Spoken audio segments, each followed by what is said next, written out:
Friends, welcome to Bahujan Dastak channel. Bahujan Dastak channel पर आपका स्वागत है।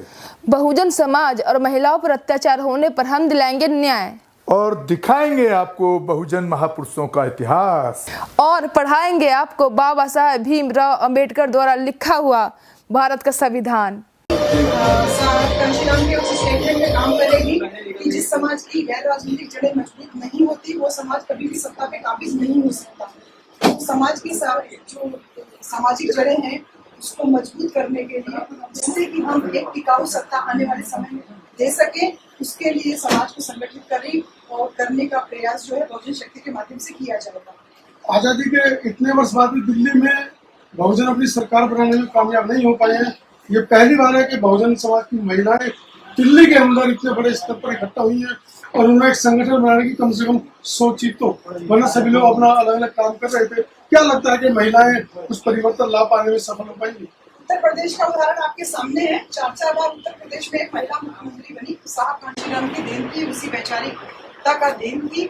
और सत्ता पे तो हम काबिज हो गए, अब सामाजिक रूप से भी हमें काबिज होना है, समाज पे एक पकड़ बनानी है। और उसके लिए अगर दिल्ली की महिलाएं निकल के आती हैं तो उत्तर प्रदेश में शासन करने वाली भी दिल्ली से ही निकल के थी। तो अब वापस जो है समाज पे काबिज करने के लिए दिल्ली से ही जो है हमारा नेतृत्व निकल जाता है। तो क्या आप महिलाओं से करना चाहिए, खासकर दिल्ली से? मेरा जो ये प्रयास है ये बहुजन शक्ति के माध्यम से, ये सिर्फ महिलाओं पे केंद्रित नहीं है। हाँ, वुमेन लीडरशिप में हो जरूर सकता है, पुरुष भी आपका भी स्वागत है इसमें, आप बराबरी के हिस्सेदार हैं। हम आपके साथ कोई भेदभाव नहीं करेंगे। हमारा बस यही उद्देश्य है कि हम जो है युवाओं को और महिलाओं को जो उनकी एनर्जी है, जो उनकी शक्ति है, उसको एक सही दिशा दे सके और एक समाज को जो सही रूप दे सके। क्योंकि महिला जब चेंज होती है, हमारे पीछे पूनम अम्बेडकर जी है, जब वो चेंज हुई तो उन्होंने सामान्य वर्ग की महिलाओं को भी परिवर्तित किया। एक महिला के परिवर्तित होने का, एक महिला के अम्बेडकरवादी होने का इतना प्रभाव होता है कि वो बाकी महिलाओं को बाबा साहब और संविधान के अधिकार और जो संविधान का जो महत्व है उसके बारे में समझा सकती है, सिखा सकती है, बता सकती है।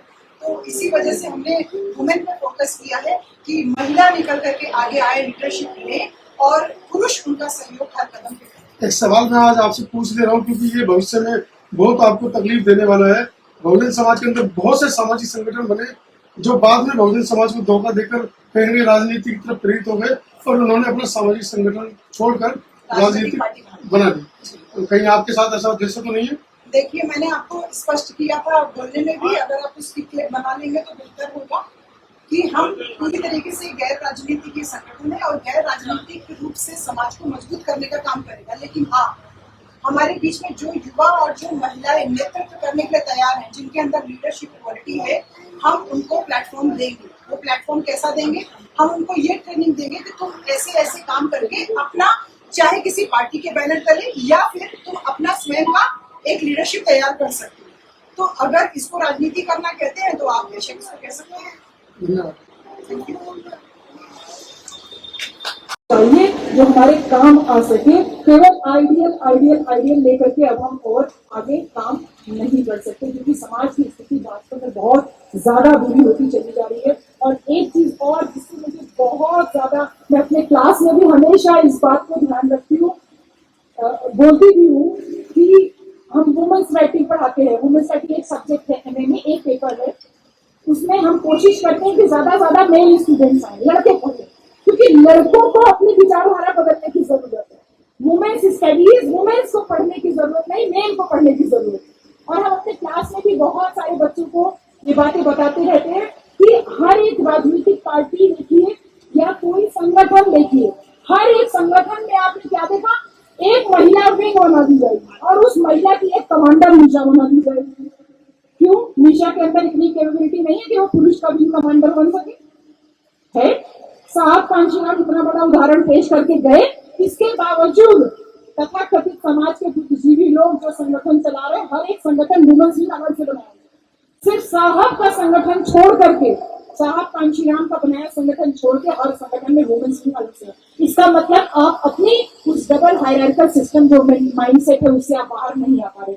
डबल हायरार्की मतलब एक तो औरत, ऊपर से दलित औरत, तो एक जो मेल हायरार्की है वो आपके अंदर अभी तक गई नहीं कि आप औरतों को औरतों तक सीमित कर दे रहे हो। यहाँ पे औरतों को पहले बुला करके सम्मानित करने के पीछे बहुजन शक्ति का वो उद्देश्य अपने आप स्पष्ट कर देना था कि युवाओं, ये महिलाओं में और युवाओं में जितनी ऊर्जा है, जो 5 मीटर साड़ी पहन के खाना बना सकती है। मैं ये बात क्लास में भी बोलती हूँ सुनिए कि तुम लोग को खाना बनाते हो बंदी तक डाल देते हो, और बच्चे कहते हैं सही करेंगे, मैं हॉस्टल में खाना बनाऊं, घर में खाना बनाऊं, बंदी तक डाल दो। 5 मीटर लपेट के जो इतनी तपती गर्मी में जितने भी मेहमान हो जो खाना बना सकती है, उसकी एनर्जी का कोई मुकाबला नहीं। सही बात है ना? कोई भी आए और इतना घूमट करके भी काम कर लेते, तो उस एनर्जी में का मिसयूज हो रहा है हमारे समाज में। तो पूरी तरीके से महिलाएं नेतृत्व करने के लिए आगे रहेंगी। अगर कोई, वैसे तो हमने राष्ट्रीय अध्यक्ष और ये राष्ट्रीय उपाध्यक्ष जैसा कोई पद नहीं रखा है, जिसको जिस पद पे काम करना है उस पद के हिसाब से काम करें, क्योंकि हम सब कोऑर्डिनेटर हैं, हम सब ऑर्गेनाइजर हैं। तो ऑर्गेनाइजेशन में जो टॉप पोजीशन पे होगी वो महिला होगी। उसके बाद आपको उपाध्यक्ष बनना है तो आपकी भी पोस्ट खाली है, क्योंकि क्रांति अभी तक पुरुषों ने ही की, और पुरुषों की क्रांति की वजह से क्रांति कभी सक्सेसफुल हो नहीं पाई, क्योंकि जो क्रांति करने वाली थी उसको तो तुम घर में चूल्हा चौका करने को छोड़ के आए, उसे निकालना है बाहर, वो फ्रंट में रहेगी और पीछे से आप रहोगे, क्योंकि हमसे अभी भी पुलिस वालों की लाठियां कम होती है। ठीक, इतना बेनिफिट हमें अभी मिलता है। तो हमें अब एक वुमेन लीडिंग जो है, वुमेन लीडर्स रहेगी, पीछे जो एसोसिएट्स रहेंगे वो आप लोग रहेंगे, सर कोई दिक्कत तो नहीं। हाँ, तो ये हमें काम करना है, क्योंकि हम जो साहब की विरासत थी उसको हमें संजोए रखना है। मैंने तो स्टेटमेंट दिया कि साहब की विरासत, बाबा साहब के सपने को संजोए रखना है, और इसलिए अभी वर्तमान में मेरा कोई ऐसा लक्ष्य नहीं है कि हमारी सरकार बननी चाहिए, ये प्रधानमंत्री बनने चाहिए, ये मुख्यमंत्री बनने चाहिए। एकदम जीरो है। इलेक्शन सफिशिएंट है सब कुछ बताने के लिए। हमारी प्राथमिकता है, प्रयास भी यही है कि बहुजनों को हर स्तर पर सशक्त करें और संगठित हो, ताकि किसी की भी सरकार रहे, हमारी भागीदारी हमेशा रहे। कल रात में जब ये टेंट बंद रहा था, हम लोग 3 बजे तक यही बैठ करके झंडी लगाना, और वो दीदी जो है जिनका ये कार्यालय जिन्होंने दिया है, वो खुद जो है सिलाई मशीन लेकर के झंडी का वो सिल रही थी, उसमें पाइप नहीं ठीक से जा रहा था। तो रात में जब बैठ रहे थे तब मेरी साहब का वो संघर्ष याद आ रहा था कि साहब खुद जो है बैठ करके वो एक डोरी बांध रहे थे, मंच लगा रहे थे, और एक पुलिस वाला आया और उनसे कहा ये मंच कांची राम का है, मुझे कांची राम से बात करनी है। तो वो साहब फिर साहब को पहचानता नहीं था, साहब बंदी पहने थे और लुंगी पहने थे और डोरी बांध रहे थे इसमें पाइप में। तो वो बोलता है कि साहब से मिलना है, तो बोले कि बताओ काम बताओ, क्या नहीं साहब से ही मिलना है। साहब ने कहा अच्छा। साहब गए, पर्दे के पीछे उनकी शर्ट टंगी थी, उस बंदी के ऊपर साहब शर्ट पहन करके चले आए, बोले हाँ बोले नहीं पाते। तो वो लेवल था, इतना बड़ा नेता जिसने आपको और हमको नेता बना दिया, जिसने आपको और हमको, समाज में हम लोग को नेता ही तो बोलते हैं, जिसने आपको हमारे अंदर इतनी ऊर्जा का संचार किया, वो खुद कितना ग्रास रूट लेवल पे रहता था। उसका संघर्ष हमारे लिए एक बहुत बड़ा एग्जाम्पल है। उनकी वजह से हमारे समाज में इतने सारे जो चमचों की पूछ है, ये साहब की वजह से नहीं है। साहब ने इतनी मजबूती पैदा कर दी कि वो मजबूर हो गए आपके बीच से आपकी जाति का नेता पैदा करने के लिए। तो हमारी जाति के नेता तो दूसरे संगठनों ने बना दिए, लेकिन वो सबसे चमचे बन करके रह गए। तो अब बहुजन शक्ति का जो मुख्य उद्देश्य है वो यही है कि हम समाज को इकट्ठा करने के लिए, एकजुट करने के लिए आगे आए हैं, और उसके साथ साथ जो महिलाओं की भागीदारी है उसको पूरी तरीके से, जो उसका नाम है बहुजन शक्ति, नाम इसीलिए इसका दर्शन भी है कि एक जो बड़ा तबका केवल रोजी रोटी के लिए संघर्षरत रहता है, उसके लिए स्वास्थ्य, मनोरंजन, ये सारी चीजें उसके लिए पूरे सपना मात्र है, जिसके लिए सरकार भी कुछ नहीं कह रही है, तो क्या उनको बेसहारा छोड़ दिया गया? ये बहुत बड़ा प्रश्न हमारे सामने था कि हमारी जिम्मेदारी, समाज की जिम्मेदारी क्या है? क्या ये समाज के सामूहिक प्रयास से हल नहीं हो सकता? और इसी प्रयास को संगठित रूप देने के लिए इस बहुजन शक्ति का निर्माण किया गया है। हमारे समाज में ऐसे हजारों बच्चे हैं जो समय से पहले जो है अपनी शिक्षा छोड़ देते हैं, उनको घर के कामों में लग जाना पड़ता है, और उनका जो सपना होता होगा वो सपना वो वहीं अधूरा रह जाता, तो उनका सपना क्या अधूरा ही रह जाए।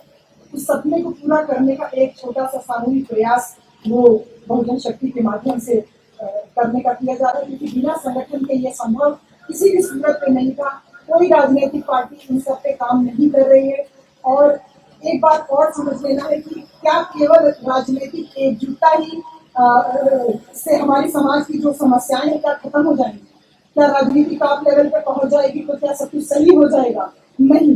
अगर समाज में आपके मतलब हमारा जो उद्देश्य एक तरीके से कह लीजिए, समाज में अगर वैचारिक अपंगता रहेगी, विचार से लैस नहीं रहेंगे, महापुरुषों के संघर्ष को नहीं जानते रहेंगे, तो हम इस उद्देश्य को प्राप्त नहीं कर पाएंगे। इसलिए बहुजन शक्ति का उद्देश्य इन सारे इस राजनीतिक उद्देश्यों से कहीं आगे है, क्योंकि एक तरीके से कह सकते हैं कि राजनीतिक एकजुटता इसका एक अंश मात्र हो सकता है, लेकिन मेन मोटो समाज का है। इसमें कोई राजनीति करना चाहता है तो हम आपको बता सकते हैं कि साहब ने हमको कैसे राजनीति सिखाई थी। समाज को सिर्फ राजनीतिक रूप से सफल नहीं बनाना है, बल्कि आर्थिक रूप से उनको स्टेबल करना है और संपन्न बनाना है, और इसके साथ ही साथ वैचारिक रूप से उनको मजबूत करना है, और सांस्कृतिक रूप से भी, जैसे शशि भूषण जैसे कलाकार जो हैं वो उनके वीडियो कैसेट्स, ऑडियो कैसेट्स और उनके जो कार्यक्रम आयोजित करके रात रात में बहुत देर देर तक ये लोग इतना अनुभव है गाने का, जो सांस्कृतिक क्रियाकलाप हमारे भाई बिंदेश्वरी भारती जो गोंडा से चल के आए बलरामपुर से, ये लोग आज भी साहब के मिशन को जिंदा रखे हैं। उनकी पूरी टीम आज भी ड्रामा खेलती है, वो ड्रामा जो साहब कांशीराम सिखा करके गए थे, बिल्कुल उसी तरीके से आज भी उनकी पूरी टीम गाँव में ड्रामा खेलती है, रात रात रुक करके, वैसे ही बिल्कुल बंद करके कि गाँव में कोई और बिरादरी का नाम आने पाए, रात रात में बहुजन मिशन को जागृत करने वाले वो ड्रामा खेलते हैं। तो इस तरीके से आज राजनीतिक निर्भरता के कारण जो हमारे समाज में इतनी संकीर्णता आ गई है कि हमारा हर काम का शुरुआत और अंत जो है वो दोनों राजनीति जाके टिक जाता है। जैसे मैंने कहा ना कि बस खाली यही है, बस राजनीतिक पार्टी बनाएंगे और ये चुनाव लेंगे। पिछले 10-15 साल से मैं लगातार हर चुनाव से पहले या तो मुझे कोई टिकट दिला रहा था या मेरे पति को कोई टिकट दिला रहा था, और हर एक व्यक्ति यही कहता है एकदम पक्की खबर है, एकदम पक्की खबर है कि इस बार ये पति को समाजवादी पार्टी से टिकट मिलने वाला था, बहुजन समाज पार्टी से टिकट मिलने वाला था, कांग्रेस से टिकट मिलने वाला था, हर चुनाव में किसी न किसी पार्टी से हमको टिकट मिलने वाला, ऐसा प्रचारित किया जाता है। तो राजनीति में जो सब चीज आकर के खत्म हो गई है, मेरा अनुरोध है अपने प्यारे बहुजन साथियों से कि एक समाज का संचालन सिर्फ राजनीति से नहीं होता है, राजनीति से ऊपर भी चीजें हैं, वो हमारा समाज है। समाज का जो जीविकोपार्जन के साधन है, जो मनोरंजन के साधन है, एजुकेशन है, इन सारी चीजों को समग्र रूप से इकट्ठा करके हमको शामिल करके आगे बढ़ना है। और राजनीतिक पार्टियां क्योंकि इस मोर्चे पे काम नहीं कर रही हैं, इसलिए सामाजिक संगठन के रूप में इसको हमें काम करना है कि अगर राजनीतिक रूप से केवल जागरूक हो जाए तो इससे बहुत सफल होने वाला नहीं है काम, लेकिन हमें राजनीति पे जो लोग काम कर रहे हैं वो करते रहे, हमें बाकी मोर्चों पे काम करना है। और ये सब काम जो है एक सामूहिक सहयोग से और एक संगठन के माध्यम से ही हो सकता है। वो सामूहिक सोच, सामूहिक संगठन, वो एक बहुजन शक्ति का उसको नाम दिया गया है। तो मैं एक जो है नारा एक तैयार किया है इस बहुजन शक्ति के लिए कि बहुत हो गई अंधभक्ति, हाँ बहुत हो गई अंधभक्ति, अब अपनाओ बहुजन शक्ति। बहुत हो गई अंधभक्ति, अब दिखाओ बहुजन शक्ति, अब दिखाओ बहुजन शक्ति, अब अपनाओ बहुजन शक्ति। छोड़ो भक्ति, अपनाओ बहुजन शक्ति, छोड़ो भक्ति, दिखाओ बहुजनों की शक्ति। ऐसे छोटे छोटे नारे आप लोग भी बनाइए और बना बना करके इसको समाज के बीच में प्रेरित कीजिए, क्योंकि मान के चलिए कि जो प्लानिंग चल रही है वो एक बहुत खतरनाक प्लानिंग चल रही है। और उस खतरनाक प्लानिंग में अगर हम इधर 1.5-2 साल में समाज के एक तबके को मजबूत नहीं किए, एक तबका मतलब हम एकजुट होकर के जगह जगह जो काम कर रहे हैं, तो जिस एरिया के तबका मतलब कैटेगरी, कम्युनिटी, जाति नहीं है, यहाँ फट से बातों को तोड़ते मरोड़ते। तबका का मतलब एरिया है, एरिया वाइज अगर लोगों को संगठित नहीं किए, हमने एक प्लानिंग बनाया था 2032 का मिशन हम लेकर के चल रहे थे। वो प्लानिंग सक्सेसफुल हो सकती थी, लेकिन हम उससे और एडवांस लेवल पे आज पहुंच चुके हैं। आज सोशल मीडिया के माध्यम से जो क्रांति चल रही है वो क्रांति मल्टीप्लाई हो रही है।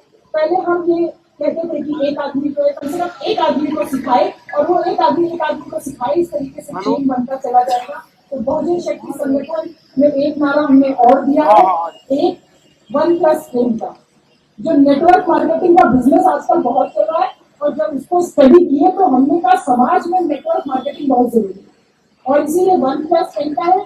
आप सदस्यता लीजिए, ये सदस्यता मुझे कोई डेटा बैंक तैयार करने की जरूरत नहीं है। मेरे पास वैसे ही गांव-गांव में लोगों तक का डेटा बैंक जो जुड़ के काम करना चाहते हैं, फोन नंबर, मोबाइल नंबर, अपना ईमेल आईडी, तमाम चीजें मेरे पास ग्रास रूट लेवल पे है। ये तो समाज का एक बहुत क्रीम है जो यहाँ पर बैठा हुआ है, जो कुर्सी पे ही बैठता है। मैं ना खुद कुर्सी पे बैठती हूँ और ना मेरा समाज की कुर्सी पे बैठता है, तो मैं कभी उनके सामने कभी कुर्सी पे बैठने का दावा नहीं। नीचे वो भी बैठते हैं, नीचे मैं भी बैठती हूँ।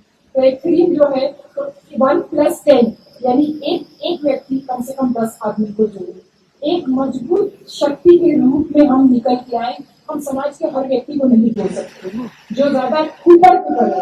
तर्क करे तो ठीक है, लेकिन बुद्ध ने कहा जो कुतर्क करे उसको छोड़ दीजिए, आप आगे बढ़िए। कुतर्क से सावधान रहना है। 1+10 का करना है, एक आदमी 10 आदमी को जोड़े और जोड़ जोड़ करके धीरे धीरे एक बड़ा तख्ता बनाए। क्योंकि ये मान के चलिए कि 2024 का इलेक्शन आंदोलन का इलेक्शन होगा, आंदोलन का इलेक्शन होगा, क्योंकि ये आंदोलन होगा आपके और हमारे हक अधिकार जो छीने जा रहे हैं।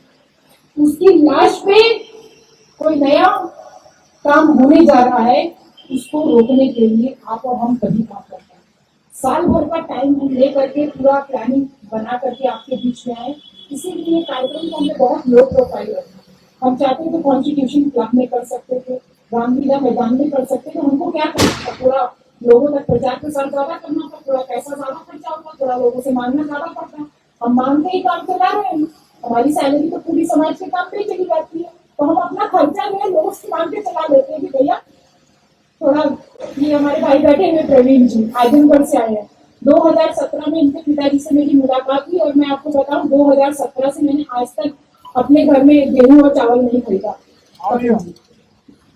2017 से आज तक मैंने अपने घर में गेहूं और चावल नहीं खरीदा। और मैं इस बात का भी दावा करती हूँ, बल्कि मैनेजर साहब आज अनफॉर्चुनेटली नहीं है, सोनू जी के पिताजी, प्रवीण राज जी के पिताजी नहीं है वो। मैं ये दावा करती हूँ, मेरे बड़े भाई भी यहाँ पर आज आके बैठे हुए, कि मुझ पे अगर छीट भी आ जाती थी तो मेरे घर वालों को फिक्र नहीं होती थी। लेकिन मेरे वो मैनेजर साहब जो मेरे पिता से बढ़ करके वो गाड़ी तुरंत गाड़ी भी नहीं, वो तुरंत गाड़ी बुक करके मुझे देखने बनारस पहुंचा। और उन्हीं की देन थी कि हम इतने लंबे समय से लगातार जितना पूर्वांचल के बेटे में सर्वाइव कर पा रहे हैं। उन्होंने कहा कि बच्चे तो पली जा रहे हैं जो भी है, लेकिन आपकी जैसी बेटी हमको दोबारा नहीं मिलेगी। तो 5-6 साल से लगातार समझ लीजिए कि मेरा पूरा खर्चा एक तरीके जब गेहूं चावल जो दे रहा हूँ तो वो खर्चा ही तो उठा रहा है। इसके अलावा मैं कोई बीड़ी सिगरेट तो पीती नहीं, दारूगी नहीं पीती, तो मेरा कोई खर्चा तो ऐसा है नहीं। तो आज वो तो नहीं है, लेकिन उनके बेटे प्रवीण राज जी हमारे बीच में है, ये मेरा छोटा भाई है। तो ये भी जैसा साहब का मैनेजर साहब का संघर्ष था, वैसे ही एक संघर्ष का साथी आपके बीच में यहाँ पर है। और हाँ, जो अलग अलग जगह से लोग आए हुए हैं, आप सारे लोग ये जितनी भी बातें रिकॉर्ड कर रहे हैं, बात सुन रहे हैं, इन सारी बातों को आपको 10-10 लोगों को बताना है। 10 लोगों का मतलब चौराहे चट्टी चौपाल लगाना शुरू करिए, अपनी विचारधारा का प्रचार कीजिए। आपको दूसरे की विचारधारा को नेगेट नहीं करना। आप नेगेट करोगे, किसी ने बात को तोड़ मरोड़ दिया, कुछ उल्टा सीधा हो गया, आपका काम खत्म हो गया। हमारे सुखदेव गौर जी यहाँ पर आए हुए हैं, यहाँ दिल्ली में बहुत अच्छा काम वो कर रहे हैं, तो उनका एकदम स्पष्ट विचारधारा, टू द पॉइंट रहिए, अपनी बात करिए, दूसरे को नीचा दिखाने की जरूरत बिल्कुल भी नहीं है। तो जो अलग अलग जगहों से आए हुए आप सारे बड़े भाई जिया लाल जी लेके आए हुए थे। प्रधान जी नहीं है, प्रधान जी ने अपना प्रतिनिधित्व, प्रधान जी का बेटा है वो, मतलब उनकी माँ प्रधान है, वहां से जो चल के आए। और एक जो सबसे मजबूत है, जो भाई ने हमारे विदेशी भाई ने गाना गाया था, बहुजन समाज के 3 कप्तान, दलित, पिछड़ा, आदिवासी और मुसलमान, 3 कप्तान में 4 कप्तान है, वो थोड़ा गलत नारा हो गया अभी उसको। तो जो हमारे सबसे मजबूत कप्तान है हमारे भाई सैयद कंबर जफर जी, जो हर एक कार्यक्रम में एक मजबूत पिलर के रूप में रहते हैं। चाहे पूर्वांचल का कोई कार्यक्रम हो या किसी और जगह का कार्यक्रम हो, हैदराबाद में मेरा कोई कार्यक्रम होता है तो कंबर भाई कहते कोई जाने के साथ में नहीं है, तो खाली आप 2 चल रहे हो तो मैं शैडो बन के आपके साथ में चलूंगा। तो जब ऐसा दमदार भाई हमारे बीच में हो, सैयद कंबर जफर भाई, वो भी आजमगढ़ के हैं लेकिन बेसिकली रहते लखनऊ में हो। अभी आ रही हूँ मैं, आपके पास भी आ रही हूँ, आपको सर्वोच्च है, आपको सर्वोच्च है। मैं आपको तैयारी रही थी इसके बाद। तो मैं ऐसे भाई जो हमारे जो अल्पसंख्यक भाई यहाँ पर मौजूद हैं, मैंने कंबर भाई का नाम इसलिए ले रही हूँ क्योंकि मैं ये मान के चलती हूँ कि मेरा भाई भी कहीं नहीं पहुंच, जैसे वो मेरे पिताजी को मैंने बोला कि वो कभी नहीं मेरे बाप पहुंच पाएंगे, लेकिन मेरे मैनेजर साहब हमेशा वो पिता से बढ़ते थे, वैसे ही मेरे भाई शायद ना पहुंच पाए, लेकिन मेरे कंबर भाई जो है वो हर जगह पे मौजूद रहेंगे। आज इतनी दूर से चल करके वो अपनी पूरी टीम के साथ में यहाँ पर आए हैं। और एक चीज और मैं भूलू ना, यहाँ जितने लोग सब आप मेरे सम्मानित हो, लेकिन क्योंकि गजराज जी ने, सरदार जी ने बोल दिया, सरदार जी की मैं क्या बोलूं, मैं वैसे सबसे आखिरी में इनका ही नाम लेने वाली थी। सरदार जी का अनुभव, ये साहब कांशीराम के साथ में काम किए हुए, लेकिन इनसे मुलाकात अभी 3-4 दिन की मुलाकात है, और इनसे मुझे ये पता चला कि दिल्ली में जो है सबसे ज्यादा काम अगर किसी ने किया तो वो आजमगढ़ का एक बंदा था, उनका नाम था बलियारी बाबू, जो हमारे शांति स्वरूप जी के साथ में ही, वो भी उसी दौरान के 1-2 दिन के अंतर पे वो हमको छोड़ करके चले गए। तो आपका अनुभव वही साहब कांशीराम के समय का है, साथ का है। और एक एक बात को एकदम स्पष्ट तरीके से कल सुबह मैं देख रही थी, मैंने कहा ये तो बहुजन शक्ति को जितना बेहतर मैं नहीं समझा सकती, उतना बेहतर तो हमारे भाई गजराज जी ये समझा सकते हैं, हमारे सरदार जी पहुंचा सकते हैं, समझा सकते हैं। इतने अच्छे से किसी भाई को वो फोन पे समझा रहे थे, तो मैंने कहा मुझे उद्देश्य, मैं तो पॉइंट्स बनाई थी कि ये पॉइंट्स पे बात करूंगी, लेकिन बिना पॉइंट्स के हमारे भाई गजराज जी ने उसको एकदम स्पष्ट कर दिया। तो बहुत धन्यवाद ऐसे भाई को। मैं चाहती थी कि भाई 5 मिनट के लिए यहाँ आकर के बोले, लेकिन वो मिसमैनेजमेंट पूरा समय का हो गया, क्योंकि मुझे आप सबको सम्मानित करना था। ये क्रीम जो यहाँ पर आई है, ये क्रीम मैं जानती हूँ कि मैं देश दुनिया के किसी कोने में रहूंगी, आप जरूर पहुंचोगे। तो 1+10 सदस्यता अभियान है। अंत में एक छोटी सी बात और है कि हमने वेबसाइट भी ले ली है www.bahujanaShakti.org। तो फेसबुक के माध्यम से, वेबसाइट के माध्यम से भी हम जुड़े होंगे। और हाँ, सदस्यता शुल्क जो आखिरी चीज है, सदस्यता शुल्क हमने 200 रुपये नहीं रखा है, 500 रुपये भी नहीं रखा है, 100 रुपये भी नहीं रखा है, 50 रुपये भी नहीं रखा है, 1 रुपया भी नहीं रखा है। साहब ने कहा था 1 वोट 1 नोट, 1 नोट 1 वोट का नारा दिया था साहब। तो अब आज 1 रुपये में आपसे मांगती तो आप बोलते कि मैडम ढोंग कर रही है, दिखावा कर रही है, नाटक कर रही है। इसलिए मैं आपसे एक नोट मांगूंगी जरूर, लेकिन वो 1 नोट 1 रुपये का नहीं होगा, 10 रुपये का होगा। तो बहुत नॉमिनल 10 रुपये का सदस्यता शुल्क रखा गया है। खुशी खुशी संगठन से जुड़िए। संगठन को काम करने का मतलब, मुझे राष्ट्रीय अध्यक्ष नहीं बनना है, मैं पहले बता देती हूँ, ठीक, मुझे राष्ट्रीय नहीं बनना, वो नहीं बनना है, मुझे समाज को एकजुट करना है, और इस एकजुट करने में आप एक राष्ट्रीय अध्यक्ष के रूप में काम कर सकते हैं। तो ये सदस्यता अभियान 1+10 का चलते। हमारा जितेंद्र मेघवाल, जिस पर सिर्फ इतना दोष था कि मूछे रखने पे, वैसे तो हमारे बहुत भाई शहीद हो रहे हैं रोजाना, इन जातिवादी आतंकवादियों का शिकार हो रहे हैं, लेकिन इसके बावजूद हमने नाम जितेंद्र मेघवाल जी का नाम आपके सामने इसलिए लिया कि उसका दोष सिर्फ इतना था बेटा कि वो आपकी तरफ मूछ रखा था, और उसको मारने के लिए ये तथाकथित जातिवादी आतंकवादी दूसरे प्रदेश से चलते आए, तो उसको सिर्फ इतना छोटा सा दोष कि मटकी छू जा रही है, हम मूछ रख ले रहे हैं, हमने पगड़ी लगा ली है, ये बर्दाश्त से नहीं हो रहा है। और ऐसे में हमारे जो युवा, जिनके अंदर बहुत सामर्थ्य है, जो आगे चल करके बहुत अच्छा काम कर सकते थे, वो सारे लोगों को इन लोगों ने शिकार बनाया। राजनीति के पीछे भागेंगे। मैंने फेसबुक पे लगाया, मैसेजेस की बौछार आ गई, जैसे ऐसे चलाते हैं स्टेटमेंट, ऐसे स्टेटमेंट जैसे लग रहा लोग लेके बैठे हुए हैं। पहले तो कोई महिला निकलती नहीं है काम करने के लिए, और उसपे अगर निकलती है तो बस एक जो सबसे आसान टारगेट होता है, एक तो चरित्र, तो शादी हो चुकी है तो उसपे कुछ कर नहीं पाए बेचारे। दूसरा क्या होता है कि ये राजनीतिक पार्टी लॉन्च करें, सीधा यही टारगेट लोग करते हैं कि बस आने वाले समय में एक राजनीतिक पार्टी लॉन्च करेंगे। हाँ, संगठन बना लिया, कभी किसी ने ये क्यों नहीं सोचने की कोशिश की कि हम पिछले 15 साल से काम कर रहे हैं, हमने बिना संगठन के काम किया, अब हम संगठन की बात करते हैं। हम संगठन की बात, हमने आज संगठन बहुजन शक्ति संगठन की, आपका संगठन, क्योंकि बहुजन शक्ति आपसे है, मैं अकेले बहुजन शक्ति का हिस्सा नहीं हूँ। जहाँ महिलाओं को सारी हमने इसीलिए बैठा था, बहुजन शक्ति का सबसे अहम हिस्सा जो है वो हमारी महिलाएं हैं, क्योंकि साहब कांशीराम ने अपने जीवन का सारा संघर्ष एक महिला के कंधे पर रख दिया। इससे बड़ा कोई भी नारीवादी पैदा नहीं है। बाबा साहब संविधान लिख के गए, अधिकार दे के गए, लेकिन साहब कांशीराम ने जो काम किया, अपनी पूरा उत्तराधिकार एक महिला के कंधे पे सौंपा, उससे हमारे बहुजन समाज को एक सीख लेने की जरूरत थी कि एक महिला इतना बड़ा काम कैसे कर सकती है, और उसने करके भी दिखाया। हमारे सामने उदाहरण है। और अब अगर आगे समाज में और भी महिलाएं अगर काम करना चाह रही हैं तो हम टारगेट पे क्यों ले लेंगे? मैं उस पर आऊंगी बाद में, लेकिन एक चीज हम सब लोगों को दिमाग में रख लेनी चाहिए कि चुनाव जो होता है, कोई भी चुनाव हो, वो चुनाव अगर हम जीतते हैं तो चुनाव से सिर्फ कुर्सी मिल सकती है, सत्ता नहीं मिलती। इस बात को ध्यान दीजिएगा। चुनाव से हमको कुर्सी मिलती है, सत्ता नहीं मिलती। सांसद है, विधायक है, मंत्री है, लाल बत्ती है, ये सब केवल कुर्सी है, सत्ता नहीं। इस बात को ध्यान रखिएगा। आपको लाल बत्ती आज मिली है, कल नहीं रहेगी। आप मंत्री आज है, कल नहीं रहेंगे। ये सत्ता नहीं है। सत्ता जो होता है वो सामाजिक प्रतिनिधित्व होता है।